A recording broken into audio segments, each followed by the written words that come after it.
I'm Harry Mays, and man, the Eagles lose a slop fest in Los Angeles with I can't even count the turnovers, Jason. You ran out of fingers and toes. I'm Jason Martinez, and after that loss, I need a drink. Not this kind of drink. It is the Locked On Eagles Squad Show as we react to an Eagles loss on Monday Night Football. Fly, Eagles, fly. It's the Eagles Squad. Everything Philadelphia Eagles every week. Covering all the big hits and game-changing plays from the city of brotherly love. The way only the Locked On Podcast Network can. Get ready and squad up. It's the Eagles Squad Show starting now. That's right. It is the Eagles Squad Show presented by FanDuel. If you want to be right in the middle of the action this season, visit FanDuel.com and place your NFL live bets all season long. Well, the live bet tonight turned out to be DOA, dead on arrival, as the Eagles go to overtime, and it ends with an interception at about the 2-yard line for Jalen Hurts. Fourth pick of the game. How many, Harry? Four! Unbelievable, Ridiculous. Jason. It really was. I mean, this was like such an ugly game in so many aspects. I mean, from both sides. Offensively, it was just really hard to watch. But, man, here we had been, lauding Jalen Hurts all season long for being so judicious with the ball. And tonight, 4 interceptions and a fumble. Too. I mean, It was like there was one play with turnovers. There was one play where there was 3 turnovers on the same play. Yeah. Where he threw a pick, it got fumbled, he picked it up, then he fumbled it, and it went back. This was just a carnival of errors. I don't know if I've ever seen a football game like this in all my life, and I've been watching football pretty much every weekend since I was about 7 years old in 1972. With the NFL. Like, I've been dialed in. And this was incredible. And the Eagles lose to a team with a quarterback with a broken hand who was out there, he had nothing, okay? He's just trying to cobble it together. Yeah.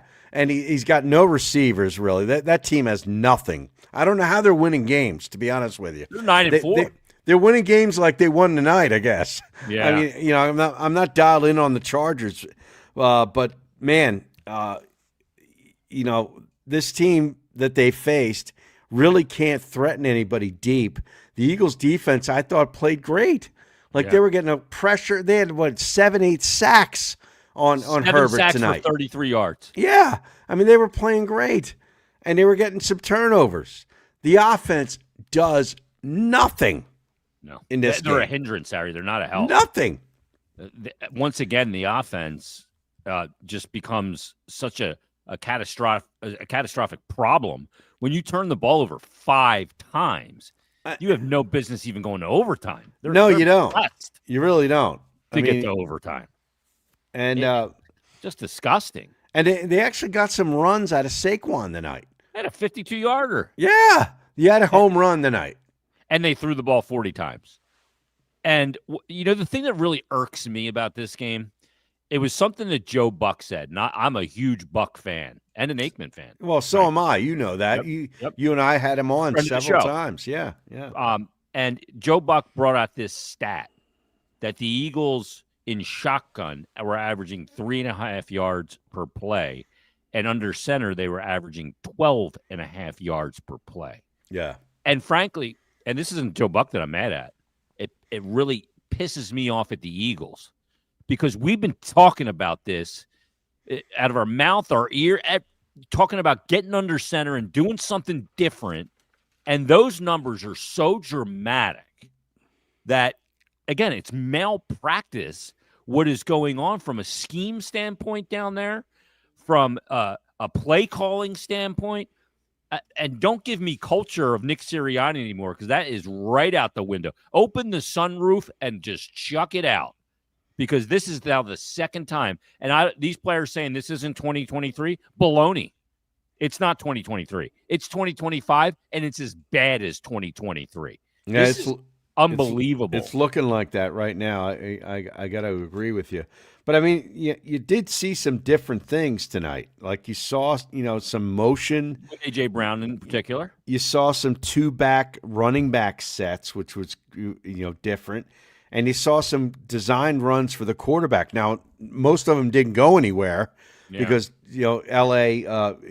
defended it well, but you did start to see some different ideas, I guess, and these were all things that we had all been talking about.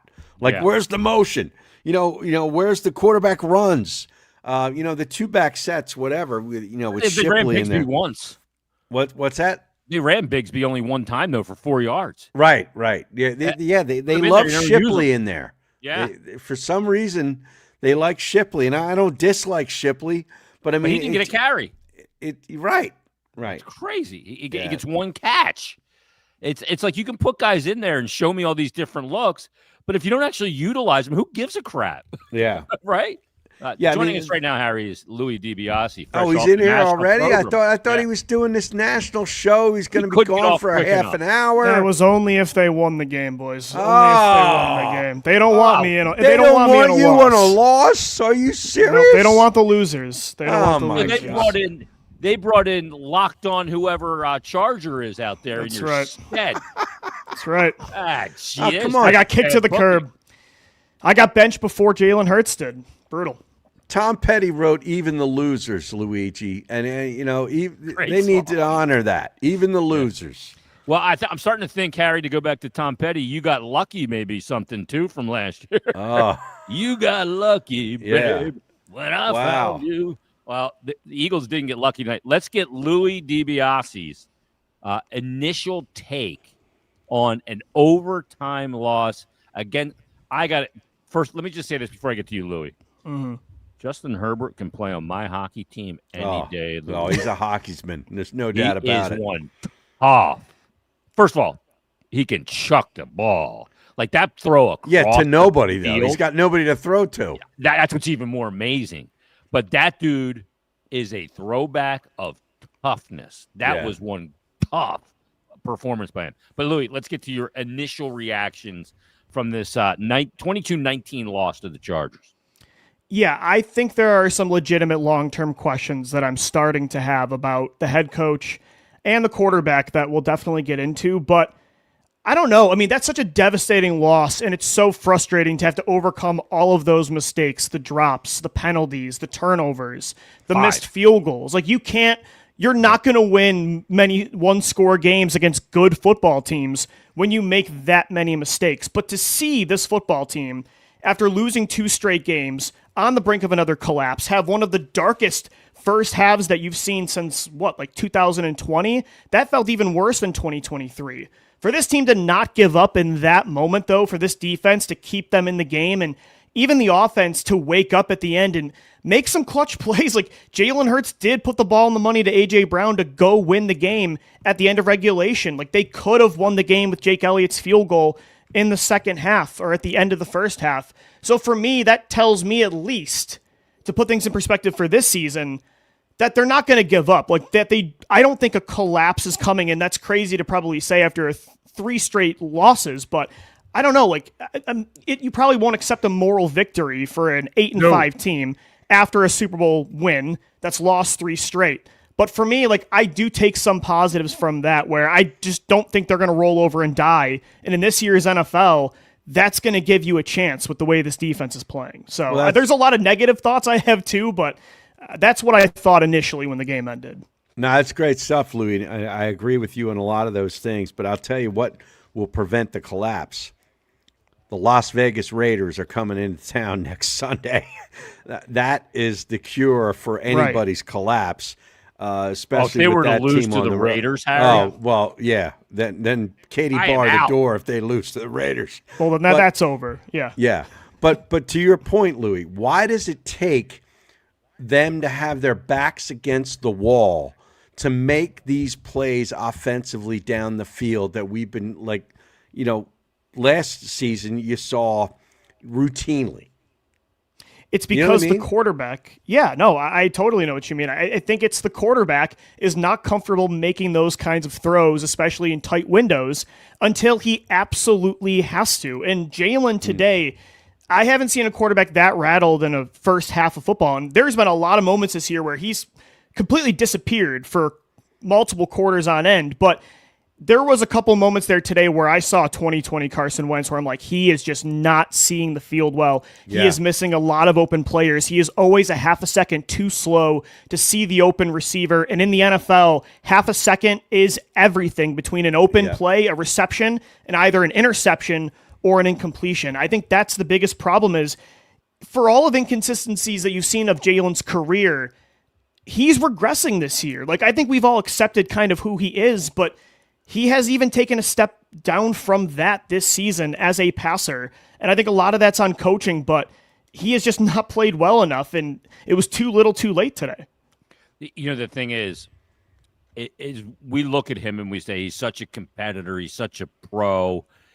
You know, he's kind of a machine in a lot of ways, you know, emotionless.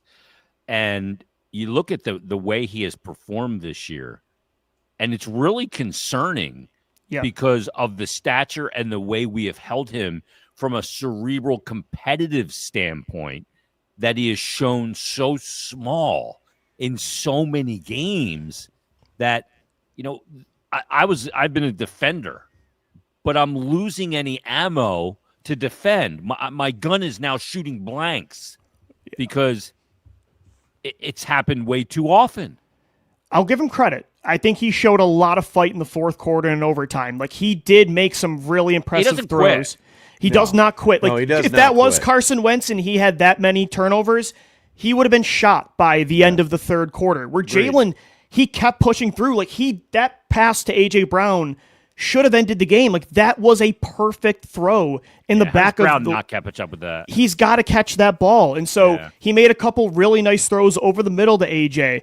That 3rd and 16 conversion in overtime with the game on the line to Devontae Smith, a layer throw around 5 different players in zone coverage. Like, he shows the signs that he can do this, but it's about consistency for Hurts. And so that's, to me, the bigger issue than him choking late in games. It's about, can he grow? Can he age well in his career where he takes more steps as a pocket passer, or is this who he's going to be as long as Nick Sirianni's his head coach, and does he have another level to his game? That's where those are the questions I'm asking right now, because for 2 years straight now, this is who he's been, and if the run game is not getting going, they can't ask him to be an efficient, high-volume passer, and that's, if the mobility ever goes away as he ages, he might be the next Russell Wilson if he does not evolve. That always happens too, doesn't it? Like, the mobility doesn't last forever. No, look at Michael Vick, look at Cam Newton, look at Russell Wilson. Yep. We don't have a The body long can only list take of so much too. Right. We don't have a long list of mobile quarterbacks seeing how they age throughout their careers, but if you do not develop being able to throw with anticipation over the middle, when that mobility is gone and it can't make up for that, you're not going to be a starter when you're 34, 35, 36 and on. Well, it's happening to Lamar Jackson, too, right now before our eyes, where his receivers are dropping balls all over the place. And A.J. Brown should have made a catch on a 28-yard reception that ended up being a tip ball interception. I mean, there's a couple of instances through a lot of these games where A.J. Brown has balls in his hands and doesn't make the play. The one over the middle.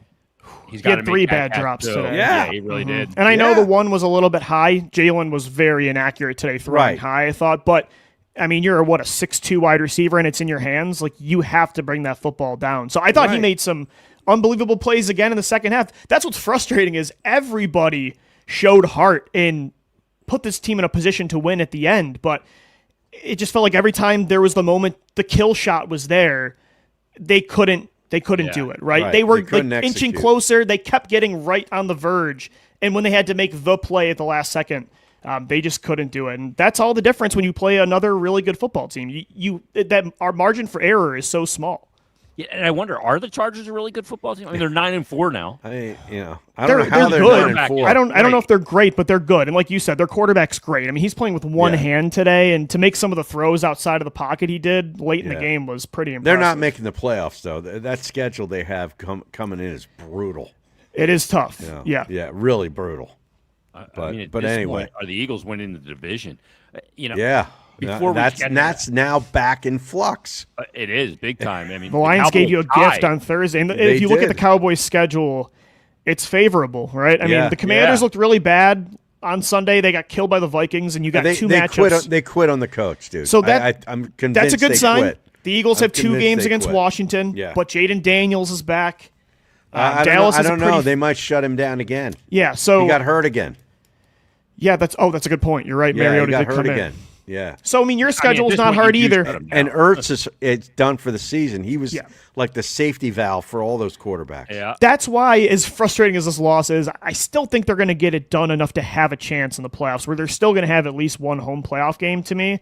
Yeah. The fact that they just didn't keel over and die in this game after that horrible first half gives me hope still to hang on to. But that does not erase the long-term questions. Like, they have some serious – if I'm Howie Roseman and Jeffrey Lurie – I have to talk. We got to have a conversation about our quarterback and head coach. If Jalen's our guy long term, we might have to reevaluate Sirianni's future, because Jalen is not going to age well with Jalen Hurts, or Hurts is not going to age well with Sirianni. Yeah, he's always going to have a new play caller, and he'll never grow that way ever. Yep. Boy, that to think that that's a valid discussion. Like, off a Super Bowl championship season, isn't that amazing? And you but can't he's right. You're right, Louie. But they won the Super Bowl because they were able to hide Hurts and Sirianni's deficiencies because of an historically good running game, and an elite coaching staff around Sirianni. And the minute those things went away this year, and Hurts and Sirianni had to carry you more, their weaknesses that popped up in 2023 when they had to carry again have showed back up. Like, Hurts, those inconsistencies have been proven this year when he had to carry you when the run game's not working and the play calling's not working, and it hasn't worked. Yeah. So that's a real conversation. We shouldn't be surprised when we have to realize that the offensive line this season is not fixable. No, there's not a play calling fix. There's not some guy's going to pop out of the woodwork. You're 13 games into the year. You are who you are right now. Yeah, I mean, it's not changing until 2026. Yeah. There's nothing they can do to fix that. And we shouldn't be shocked, yet I still think that we are because of last year, because, Saquon had that insane season, a lot of it because of the offensive line. Let's be real about it. And Hurts had an incredible year. It was a magical run. And this is never going to compare. And it looks so bad as the side-by-side comparison of a year ago that, I mean, they're going to make the playoffs, but it was never about making the playoffs. It was about trying to repeat. Right. And that's not happening. At least get to a Super Bowl. I mean, Yeah, and then at least win the NFC. When you get there. Yeah. But that looks like a long shot now. I mean, that looks miles away to me. Yeah, I agree. I think my expectations have shifted now to just, I don't want to see them collapse again. Because if they collapse, then you have to make real change. Like, my opinion of the core is starting to change if they do that twice in 3 years. Yeah. If they don't completely collapse, then there's cosmetic changes, but not wholesale. Yeah, like, what if they win a playoff game? What if they make it to the second round? Yeah, coaching staff's coming back. I'm rooting for... Probably. Yeah. And do you want that? Maybe you should root for a collapse. I don't know. That's what I'm saying. It depends on what you believe in, I guess. I mean, Sirianni's numbers are what they are. They're fantastic as a head coach. But if this team collapses again, and like you just said, Louie, the real thing that we got to come to terms with and figure out is this quarterback going to age well with this coach? Yeah. And if that answer is a definitive no, then a collapse may not be the worst thing. I hate rooting or thinking that that's the best idea because it's against my spirit. Yeah, it's against your DNA. Yeah. But Troy Aikman made a comment tonight about Sirianni, saying about something about his first 4 years are like some of the best numbers in the history of football. It's Madden. It's crazy. He's got a 700 winning percentage. Yeah, and making the playoffs every year. Yeah, and going to 2 Super Bowls and winning one. Yeah. I think what the front office and what ownership needs to ask themselves is, do we think this is who Hurts is and he's not fixable? You got to take the good with the bad and just build around that, run first offense, lean into his strengths? Or is this something that can be changed, that can grow, he can grow into being a different player if we make changes on the coaching staff? That's the question I think they have to answer this offseason. And then based on that, you take that approach. Yeah. In the meantime, too, I mean, the conversation where this is going week to week. And again, you mentioned it, Harry, the Raiders coming to town certainly maybe helps your cause to get your legs back under you. But what does that even mean long term? Beating the Raiders, like, you better. This is like that SEC weekend at the end of the year when they take on like Samford. All the SEC teams play like a Division I AA team. They get that automatic win. That's what the Raiders are. They should be relegated. I hope so, but I thought that way in 2023 when they played Drew Lock and the Seahawks and then the Cardinals, and they lost both of those games. So not a bad point. We'll see. Let's take a timeout. Let's get our feet back under us here. The game goes down to the wire. The Eagles lose in overtime. We'll discuss that and more, including Saquon Barkley, who had some pretty darn good numbers on the game. We're back after this on the Locked On Eagles Squad Show. All righty, let me tell you about Aura Frames. This is the Christmas season. The holidays are officially here. Countdown is on, which means gift hunting season is on. And if you want something meaningful, personal, and guaranteed to get a reaction, Aura Frames is the gift that delivers every time. It's not just something you wrap. It's a way to share memories. Now, Aura isn't your average picture frame. You can preload the frame with photos before gifting it. You're not just giving this gift and saying, hey, here you go, upload your stuff. So when they plug it in, the memories are already there. That's a wow factor. No apps to figure out, no setup headaches, just instant smiles and instant reaction. Grandparents, parents, newlyweds, anyone who loves photos, endless uploads of pictures, and 30-second videos through the Aura app was a great personal touch. And you can add a personalized message right inside the frame so the gift feels even more thoughtful the moment it's opened. It's a wow factor. Packaging comes gift ready, no price tag, no wrapping needed, and it'll be a huge win for you. It's a holiday gift that actually gets used and not forgotten in a drawer. It's one of those ones where you're going to get it, you're going to love it, and you're going to hang it right away. And for a limited time, you can save on the perfect gift by visiting auraframes.com to get $35 off Aura's best-selling Carver mat frames, named #1 by Wirecutter. And all you got to do is use promo code LOCKEDON at checkout. That's AURA frames.com. And remember that promo code, Locked On. This deal is exclusive to listeners, and frames, they sell out fast. So order yours now in time for the holidays and support the show by mentioning us at checkout. Aura Frames. Terms and conditions do apply. All right, we are back. We're going to dissect Jalen Hurts, and he's going to weave his way in and out of the conversation no matter what we do. We can't, like on this show, after a 22-19 loss, 4 interceptions and a fumble, there's no way for us to go, okay, we've tackled the Jalen Hurts conversation. Let's move here because it's going to keep coming in. There's no denying it. No, Right. I mean, this was a horrific performance, if you ask me, by the quarterback. He gave a huge can of gasoline to the haters, didn't he? He really did. Like Lou was saying earlier, his vision of the field just seems to be really limited. I don't know what it is because, we have the benefit of seeing plays after they happen when they put them up on television. I don't watch the all 22, but when you see guys like Dallas Goedert sitting down in the zone, wide open in the middle of the field, and he chooses not to throw to him and make the hard throw into a receiver that's covered, I'm like, what is he looking at? Does he not see that? And why does he process it?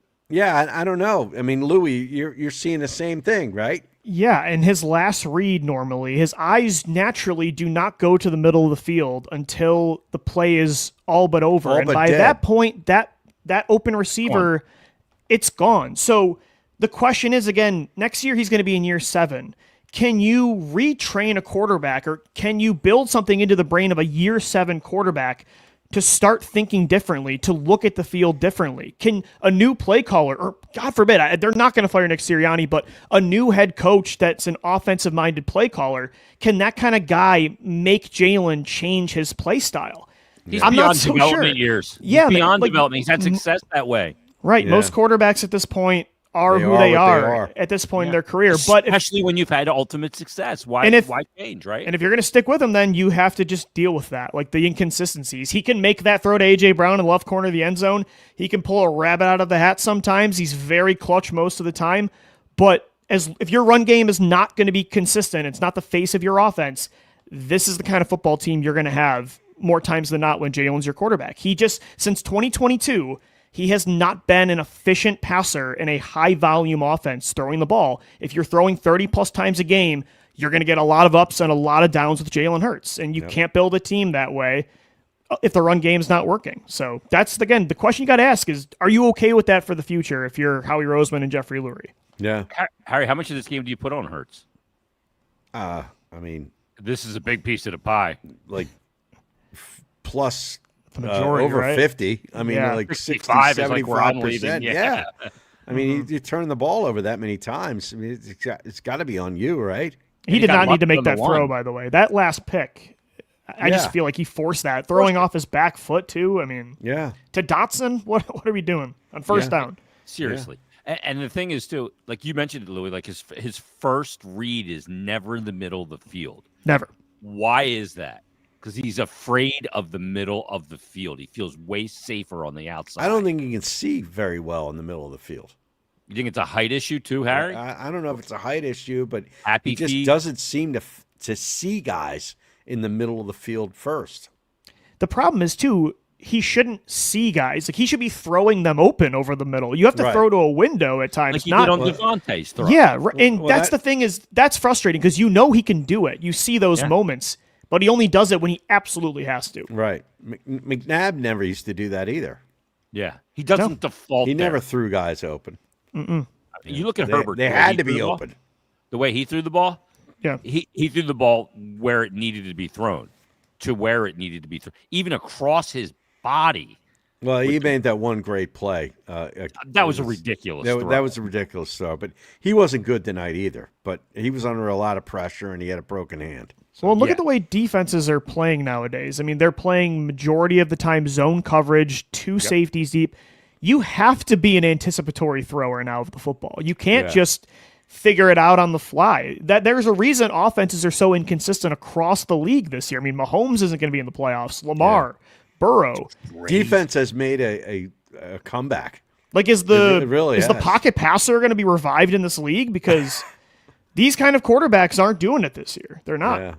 They became all the rage, and then the league adjusts. And The now NFL moves in circles. That's what. Yeah, That's it how it does. works. it's the Unless cat you and can mouse. run the football, it's like that's how Buffalo's doing it now. They're Yeah. running the ball. Mm-hmm.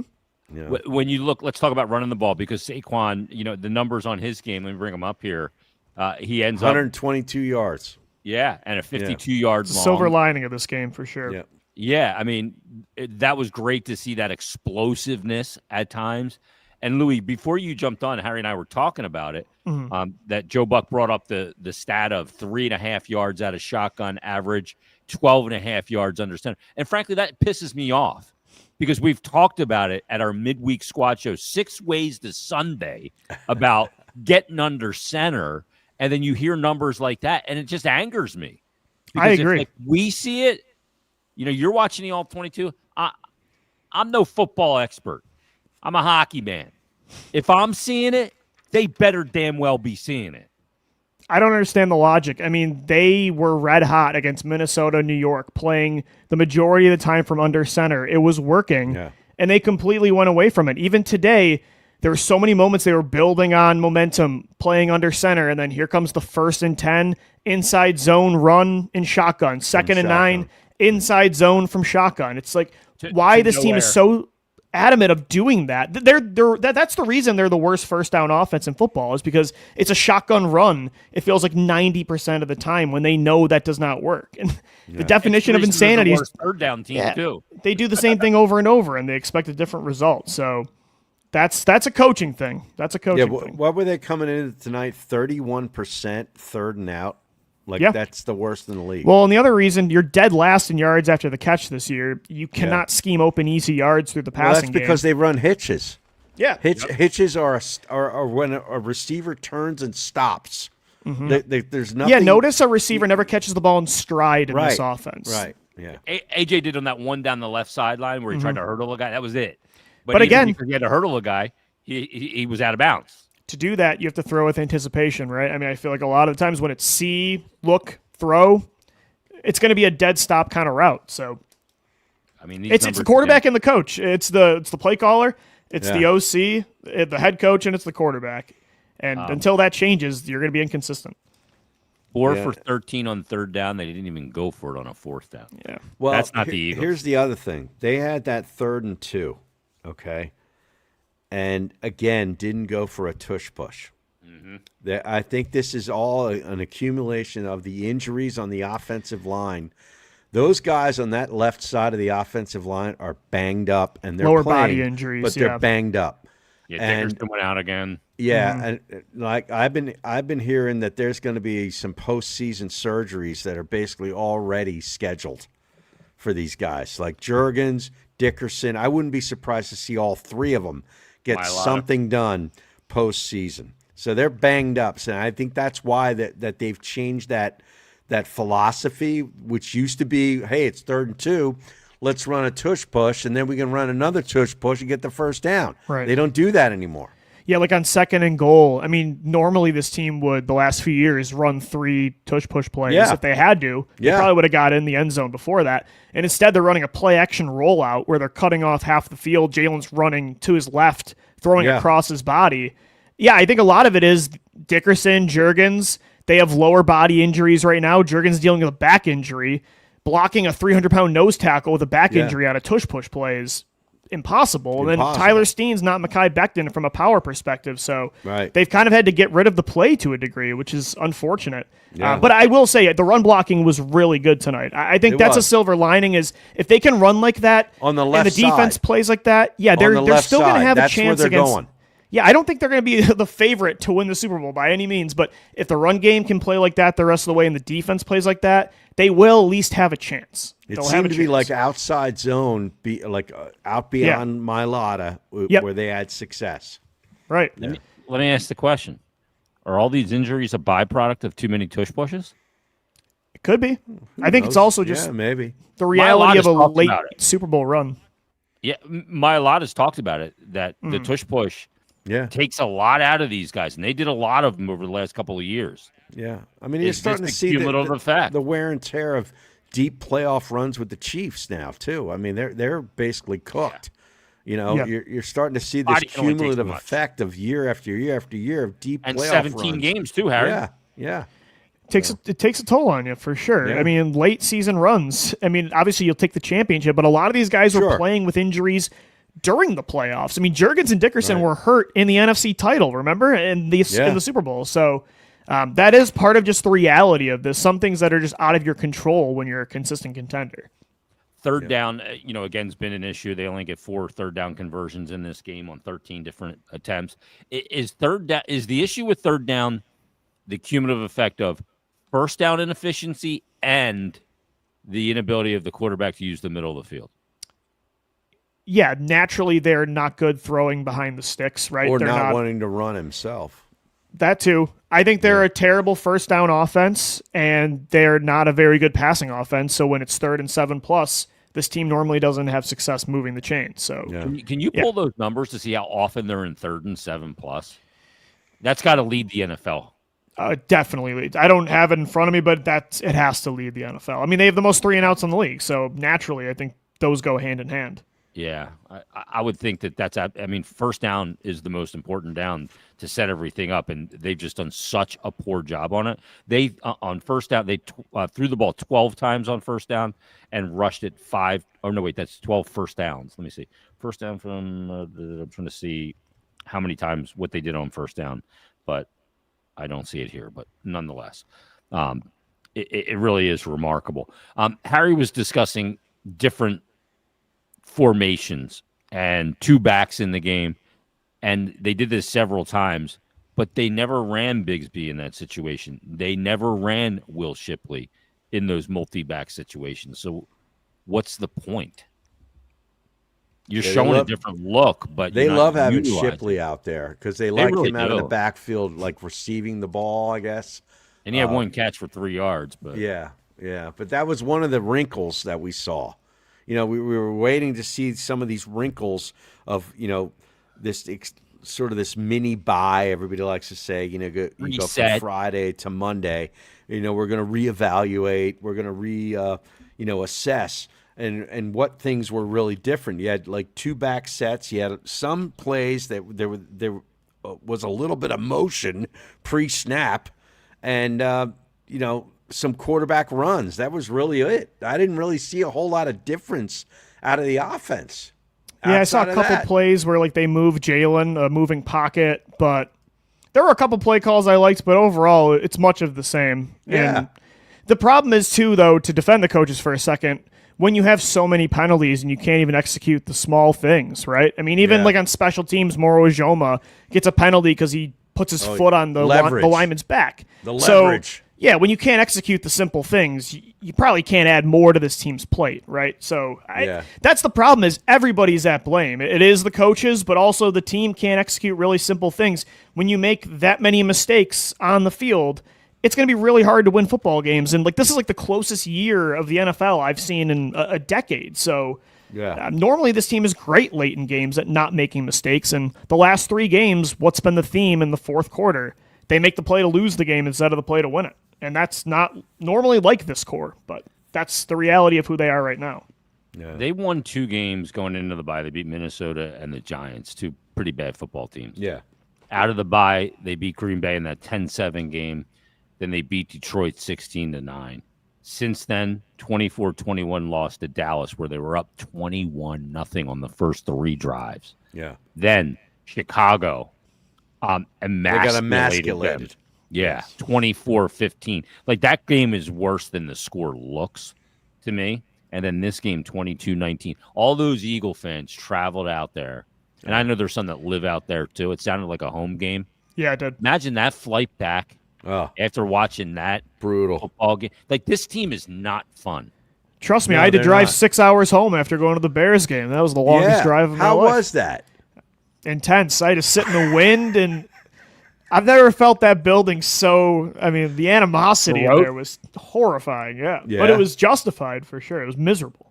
When you're watching that game and you're in the stadium, Louis, and they're just getting 200-yard rushers. It's a Friday game. There's a lot of juice in the stadium, and what was that like? It's crazy because I kept, I felt just the vicious people behind me, right? You could feel the intensity. And then I kept looking up at the banner from last year. I'm like, how did we get here again? It's just that you look up at 2024 and it feels like a top 5 team in the history of football. I'm like, why is this always the reality of this football team after a championship season? Like, they just cannot, and I know part of it's just the reality of the NFL. We're seeing it with Kansas City too, but 2018, 2023, 2025, they just, I don't know. I mean, it's a 1 year kind of magical thing, and then it's just not meant to last, it feels like. Yeah.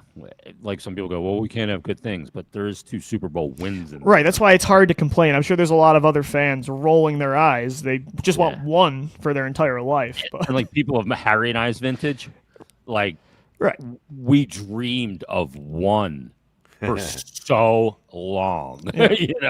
There's so many Rich Kotite years, marrying Campbell. Well, not to age myself here, but even me, like I was 10 plus years. I didn't become a coherent football fan until after the McNabb era, and they didn't win a playoff game until 2017 when I was at that point 20 years old. So even myself as an Eagles fan, I went a decade plus without seeing a playoff win. So it's hard to complain when you put it in perspective. Just think about Sam Bradford and it'll all go away. Yeah, like you kind of came into the foothold of your football life during Chip Kelly. Yeah, it was the end of the McNabb era. So it was Vic and the Dream Team, and then the random Foles year, and then it was Sam Bradford. So, 17-2 Foles year, right, where he throws 17. Yeah, exactly. So I guess you could put into perspective that way. But then you see all the players on the roster of this team. You're like, never mind. I don't want to accept that. They should be doing so much better. Yeah. Let's take our second timeout. We'll come back. We'll talk about the ramifications of the game. And we got to get the comments. I mean, there's like 200 comments coming in during the show today. Yeah, I'm not kidding. Just click the comments thing there, Harry, and just scroll it. It just keeps scrolling. People show up when they lose. They do. Well, look, misery loves company. That's yep. Let's go to the phones. Yeah, let's go back to the phones. We'll do that coming up. We'll get the comments and much more as we try and break down and try and make sense of what this Eagles team is, where they're going, and what it all means after a 22-19 loss in overtime to the Los Angeles Chargers. Back after this on the Locked On Eagles Squad Show. All righty, let me tell you about Game Time. Now, I'm going to tell you about something cool when it comes to Game Time. How about the World Cup coming back to North America for the first time? Can you believe this? Since 94. Louis wasn't even alive yet. With 48 teams for the first time ever, it's going to be massive. But let's be honest, getting tickets, that's the hardest part. That's why the Game Time app is super clutch. Finally giving fans a real advantage when it comes to snagging seats. Needless to say, in 1994, Game Time wasn't around. With Game Time, you can track price drops in real time, get alerts when great seats open, and buy tickets the moment they hit the app. You can pull the trigger, puts the power back in your hands, and makes going to the World Cup realistic instead of impossible. Now, you pull up the app, and the layout makes it really simple to scroll through the matchups and compare seat views. You can pick a game, tap a section, and have your tickets locked in within minutes. No confusion, no hunting for fine print. The seat view feature is also a game changer. You're literally can see what the pitch looks like from the exact seat before you even buy it. Prices include fees up front, which I love. No last-second surprises at checkout, and alerts for teams and matches will make it easy to grab tickets the moment they drop instead of missing out. This is like a sports game changer, and when it comes to an event as big as the World Cup, it's huge. So take the guesswork out of buying World Cup tickets and every match, concert, or event with Game Time. Download the Game Time app, create an account, use the code LOCKEDONNFL for $20 off your first purchase. Terms do apply. Again, what you need to do, download the app, make an account, real easy. Use the code LOCKEDONNFL for $20 off. Swipe, tap, ticket, go, Game Time. Not for nothing. What? But that's a really good feature with the Game Time app for the World Cup. Oh, yeah. Huge. Terrific. I mean, I'm looking forward to that. Like, I want to go to a game. And that makes it really easy to do. I'd love to watch any sport right now that's not football, so I'm in. Yeah, exactly. I agree with you. Well, maybe not the NBA, but everything else. Like That's fair. You look at Justin Herbert, like he could never play in the NBA. Like he's too tough. He's too tough. He's too tough. He's like 80s NBA. 80s NBA. He is.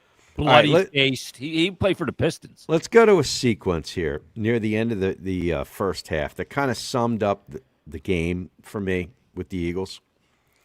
Adoree Jackson makes an interception. By the way, Adoree Jackson made a couple of plays tonight in the first half. He was good. Where he was pretty good. Okay. He makes an interception, and then there's the personal foul on Vidal, the running back, who picked him up and threw him over on his shoulder, and he got the personal foul. Jalen Phillips made the quarterback hit on the play. It was a really good spot for the Eagles. So they're at the end of the first, and Sirianni needs to get talked into it by his quarterback on the sideline as to what to do. They were going to just go kick the field goal. And Hurts is like, no, let's go run a play. Let's try to get it in the end zone or do something. And Sirianni's like, okay, yeah, I guess. And then Hurts can't find his frickin' helmet, which I thought that Tanner McKee might have hid underneath the bench so that Hurts couldn't go back in the game and F things up any more than he already did. Yeah. He comes back in and throws a ball out of bounds. It was a total waste of time. They end up trying to kick the field goal, and he misses the field goal. That kind of summed the game up for me, Louis. I don't know about you, but why, excuse me, why is it that Sirianni just seems to never, he's always being sort of voted over by players. It's sort of never him. that's in charge. That's what I view this. It's never like, this is what we're doing, and that's what it's like, oh, we got all these voices coming in. Oh, yeah, let's do that. Too many cooks in the kitchen. Yes. I think you can look at it in a positive way that he gives players power, and I think a lot of teams like that in their coach. But you're right, in those moments, they've got to have more conviction about what they're doing, especially in a huge moment where Elliott hits that field goal. You don't even go into overtime. You end up winning that football game in regulation. So, yeah, I'm with you. Sirianni, I said heading into this game on the podcast this morning that nobody had more pressure on them to go in and win this game than Sirianni, because look what's been happening. The two biggest issues of this football team this year have been discipline with penalties and the offensive game plan. Well, Nick Sirianni doesn't call plays, and he preaches all the time doing the things that don't require talent the best in the league, and they're the worst in the league at that, and he handpicked the play caller. And you look at what happened today, they had an extended, pretty much another bye week, and they had the same issues on offense. Again, he's not good in those moments like you're saying, those gotta-have-it moments in the end of a half, the end of a game, and they're not playing disciplined football. So what is Sirianni doing right now to help this football team in what a is his positive effect way? on this team? You're exactly, I don't think anything positive right now. If you could say a lot of positive things about this football team after tonight, the fight of the defense, the run game getting back going. I don't think Sirianni's his fingerprints are on anything of the positive. Well, they're not on anything defensively. That's all Vic Fangio. It's all Fangio. Yeah, Fangio is like, stay out of my lane. Stay out of my. Anybody that says it's Sirianni's defense because he's the head coach, it's BS. No. It's Fangio. Fangio is the head coach of the defense, and thank God he is, because you would not have 8 wins this year without Vic Fangio. No, it's the same as when Jim Johnson was here with Andy Reid. Andy Reid had nothing to do with the defense. No. Doug Peterson had nothing to do with the defense either. It was Jim Schwartz. That's the way this organization has liked to build things. But the problem is with Nick, he doesn't have his hands on the offense either, and when he does, it doesn't work. So there's a real question of where's his accountability lie? And if you keep collapsing, he's not good as the culture setter either. So again, where is the positives with Nick Sirianni right now? Right. I know they just won the Super Bowl, but of Howie Roseman. It's crazy they just won the Super Bowl, and we're talking about this. It is, and it's amazing because you always have to sort of stop it with that. Well, they won a Super Bowl last year, and the quarterback was the Super Bowl MVP, but he's playing That's over, though. That's horribly. So far in the rear view. Things change so fast in this league, though. I mean, Doug Peterson won a Super Bowl. Looked like he completely changed the way that the NFL was coached, and he was gone after he got 3 more seasons, and he was gone. Yeah. So this organization works in a unique way where I really do think, even though he just won the Super Bowl, that Nick Sirianni next year will be on the hot seat. They are going to handpick his new play caller for him. They're going to want Jalen Hurts to show growth in weak areas, and if it does not happen, Lurie doesn't sit on his hands for 3, 4, 5 years because of what you did in the past. He's going to zoom in on that Super Bowl and see who had what part of all of that, and he'll put Sirianni in a vacuum and he'll evaluate it without that lens of just like the Steelers say with Mike Tomlin. Well, he's made the playoffs every year. He won us a Super Bowl. He hasn't won a playoff game since 2017 or 2018. That's not how the Eagles operate. So his feet are getting warmer and warmer. Yeah. Let me ask you this. Is there going to be a real question about Sirianni beyond this year? Even into next year? It's hard to believe that we'd have this conversation, but when you're talking about... It depends what happens over the next 4 weeks. Okay, say they get to the playoffs and they lose in the opening round like they did in 2023 when they got belted by the Buccaneers in embarrassing fashion. Yeah. They had leaders on that, proud guys on that team. Kelsey's on that team. I still think they're going to have a home playoff game. They're going to win the division. What if they lose, though, that home playoff game? Well, then that's a big problem. Fashion. That's not going to be an easy game. You might play Green Bay or Seattle or Chicago who just beat you. Yeah. In that scenario, I want no part of Chicago. You got to tell me how the season ends. Like, not just what round they lose. Like, how does it end? How does it look? If it looks like 2023, then I think you got to have a real conversation. Yeah. But even if they get to the second round, let's say, and they don't completely collapse, if these issues continue into next year, again, they have to start thinking about the long-term future with Jalen Hurts, who's going to be at that point pushing 30. Yeah. What direction do you want to take with this organization with Jalen? It's all about Jalen. Is A.J. Brown still here? Well, that's over after this year. I think he's going to want to be on another team, and I Right. wouldn't blame him at this point. Right. I I wouldn't know he either. dropped the ball a few times today, but I know. I think he's going to want to be elsewhere. And I hated the way he communicated things this year, but I don't hate the message, and I totally don't blame him. Don't blame him. Yeah, that's Yeah. the No, thing. I get it. I get how you wouldn't want to deal with this kind of inconsistency and this roller coaster ride of an offense when it's quarterbacked by Jalen Hurts. You always have a new play caller, and Yeah. Sirianni every other year does this. So I tell And you, a lot who, of it is self-inflicted with the play calling. I tell you, who was the most consistent guy tonight to me on the offense was Goddard. Goddard was great. Every time they needed a first paid. down, they And went. guess to who's him, leaving and in he free got it. agency next year for another team? Exactly. That's This my team point. might only have Devontae Smith because Jahan Dotson, also a free agent next year. This team could get completely picked clean of their Yeah. weapons outside of Devontae Smith and Saquon Barkley. Yep. Well, that's one thing I don't worry about a ton because you know Howie Roseman's going to go big game hunting no matter what, especially if he loses Yeah. guys like that. I think he'll find a way to restock the cupboard that way or the Yeah. roster. But Mm-hmm. the question is, again, is what, like at the end of the season, I want that question asked to Howie Rose. I may show up at that press conference area with a geez. No, you one-day won't. credential. No, because the Flyers will have a game or something That's a good in point. the afternoon. Yeah, But they might Goddard- be playing, the Calgary Flames or something that afternoon. Oh, you can't miss that one. 8 No. catches, 78 yards, almost 10 yards a catch, and For a tight end. on 10 targets. I mean, that's kind of an Ertz line because it's not a lot of big plays, but a lot of big clutch catches for first downs is what. Yeah, that and he was. set up a lot of third and shorts too. I Yeah. thought And he's Goddard a was good blocker. really good. Yeah. Like usually a guy that can block like that is not going to have a line like that of receptions. 10 yards average for a tight end is a big number. Just an underrated player. Always has been in Philly because he was behind Ertz, behind Brown and Smith, Yeah. often injured. But when he's healthy and when he's featured, he's a really good football player. And somebody's going to get a good tight end next year. Yeah. You can't go into next year with AJ Brown with this uncertainty of what the offense is going to be because it's just going to get even noisier. Unless he demands a trade, though, unless he says, I'm not playing for this football team again, I wouldn't trade him. I would still rather have him on the team and deal with this every year than not have him on the football team. Yeah. So it would have to be him forcing their hand. And even then, I'm curious what their think approach is so? going to be.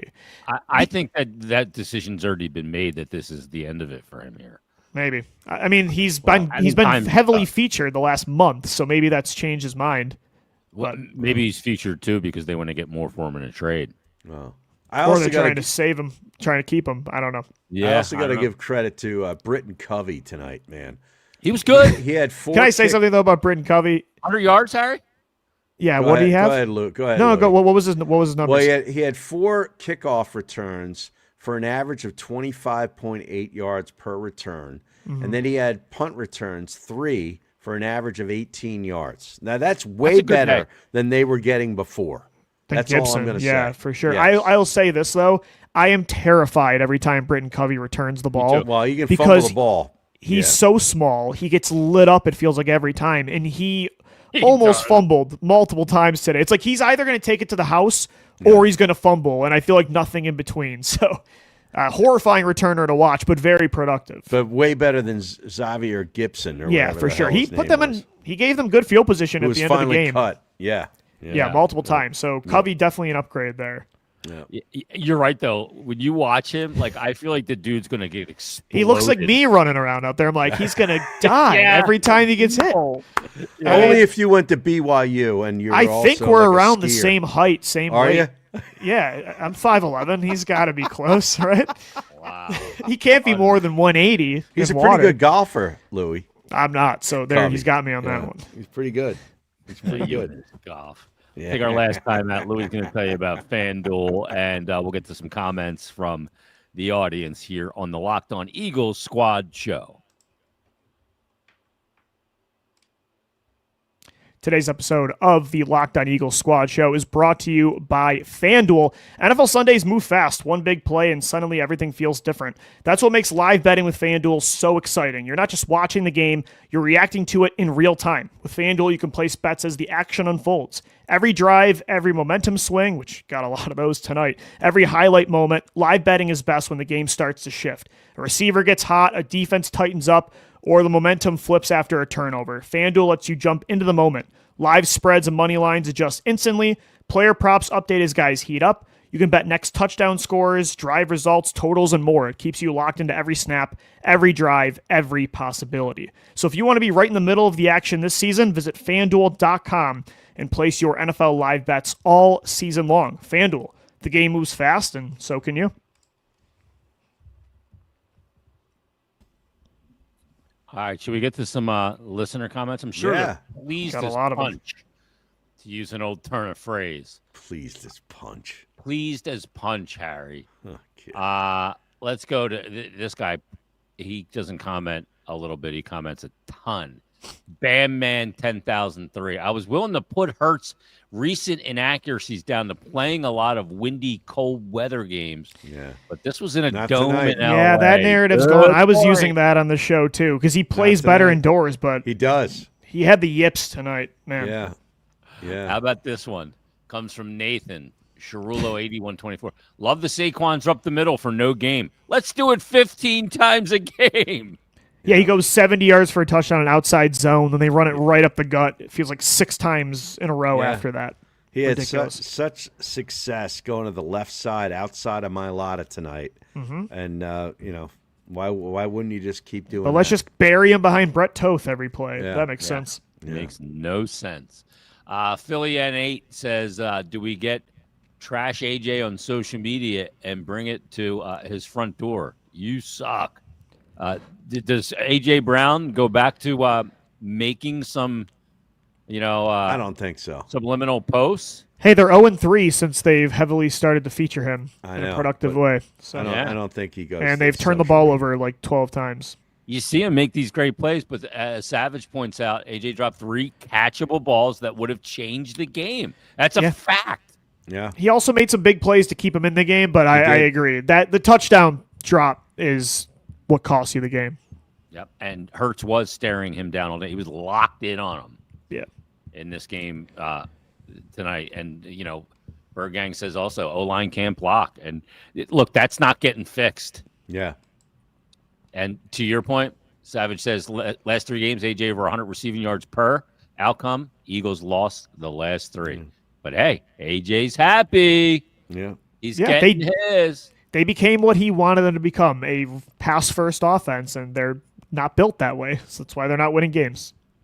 It really is remarkable. No way you should lose to the Raiders or the Commanders. The Chargers had something to play for tonight. Huh? I agree. Well, But They gutted it. when you make as many mistakes as this football team does, it's going to keep any team in the NFL in the game. So Yeah. I want to believe they're going to run through that, but The thing about the Commanders is Daniels got hurt again with the elbow in this game against gotta shut Mariota's him been down. scrappy this year, though.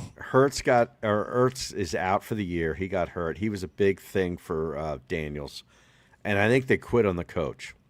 So true. those 2 games, I think you can win. The Buffalo game probably is a loss.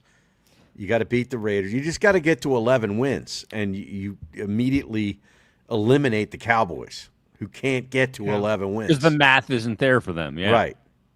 And If here's you only the get thing. 2, you might not even make the playoffs. SW True. Lion. It says, imagine he's a Saquon fan. Lion 26, Saquon's number. There's no excuse to collapse. 3 of your last 4 games are eminently winnable. You're not wrong. No. he's Good not. comments tonight. Jeremy says there's no guarantees we're winning the division because Dallas will win out.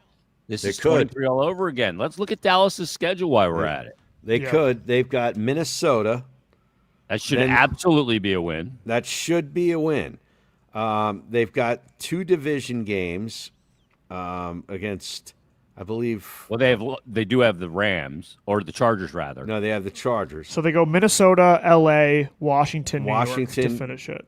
and New York on the road. The They final should 2 win games are on 3 the of road. 4. Minnesota And that and LA Chargers are game's a both at home. toss-up. Yeah. Yeah. But they could go 4-0. So if they get 3, they have 10 wins, right? At that point, they'd be 10-6-1. Yeah. So you would have to go 3-2 down the stretch to get to 11 because of No, that tie. If they get 3 wins, they're 9-6-1. Right. Because they're 6-6-1 Yeah. now. Yeah, they're that's 6, correct. yeah. Yeah, never mind. Wow. So you could get to 10 wins in that scenario. So Dallas still basically has to win out. But even a slumping Eagles team is clearly better than the Raiders or Commanders. That's 3 wins right there. Yeah, but go back to 23. Let's go back. I mean, you go back to that schedule. we kept saying that, yeah. Yeah, I mean, that was an obvious thing. You lost to the Seahawks, the Cardinals, and then it got blown out by the Giants week 18. All terrible teams. Philly Nate says Hurts isn't going to age any better, and I look at college football, and there's no good QPs. Like, we're stuck with It's a good point. I mean, what's the other scenario at quarterback? I mean, you have to kind of lean into this with Jalen. That's why I think a head coach change is coming. He's within a already year on or the two. bench. Tanner McKee. Hey, if the pocket passer's back, Tanner McKee makes sense. Oh, my God. This is a good point and probably a conversation on sports radio with Harry tomorrow. And Eagles fans can't get mad when people say Herbert is better than Hurts on those lists. Yeah. He still chokes in the playoffs, so. He does. He has, does. yes. But I'd take his skill set over Hurts. Oh, my God. Because Hurts doesn't want to run anymore, especially. I mean, Yeah, that's the big part. You know? Yeah. It's huge. And here you go. AT 9538. Yes. I may be selfish, but I want to see what would happen with Tanner McKee, not Don McKee. Tanner McKee. Look, we're all Eagles fans, so we all generally, naturally are curious about the backup. But if you, and I am too, trust me, I thought about it a few times today. If you do that, you will have a new quarterback next year. Jalen Hurts will demand a trade. You cannot bench him if you want him next year. But you can't go back to him in that Can scenario. you imagine if he got banged up in a game next week against the Raiders If he got Tanner hurt, McKee comes in Safe and throws with Tay? 3 touchdowns at home, Louis, What do you do against the the next Raiders, week? and they win the game, the crowd will be it will be unbelievable. And guess what? They'll still go back to Hurts, and the city I know will they burn will. down. I Yeah. know. And then they'll lose. They will claim he is the new Nick Foles reincarnated, and he will go back to the bench. Last one. Brandon Beast has 7 sacks and a loss. Yeah, 5 turnovers. Defense played so well. Jordan Davis was Turnover, Trump sacks. unbelievable. He tonight. was great. He was great. Jacoby Dean's going to get a huge contract too. Yep. He's the best blitzing linebacker He in was an football right animal. now. Cooper Animal. DeJean was great. It's so frustrating they wasted that defense didn't get a win tonight. It sucks. Yeah, you're right. Remarkable. Louis, what do you got coming up this week? We're going to recap this game. I got my solo show coming up right after this. We'll look forward to the Raiders game, and I'm going to start posing some long-term questions because regardless of what happens this year, we got to have a Hurts Sirianni talk, so that'll be a big talking point for sure. Fireside chat coming on with Locked On Luigi this week. Make sure you, That's you right. check out the Locked On Eagles podcast each and every day. We'll have an Eagles squad show for you midweek. Eagles Raiders next week. Everybody, thanks for listening. Thanks for watching. Eagles fall on Monday Night Football 22-19 in overtime. Everybody, have a great couple of days. Take a deep breath. It's Raiders week. Thanks for listening. Thanks for watching. We're back next time.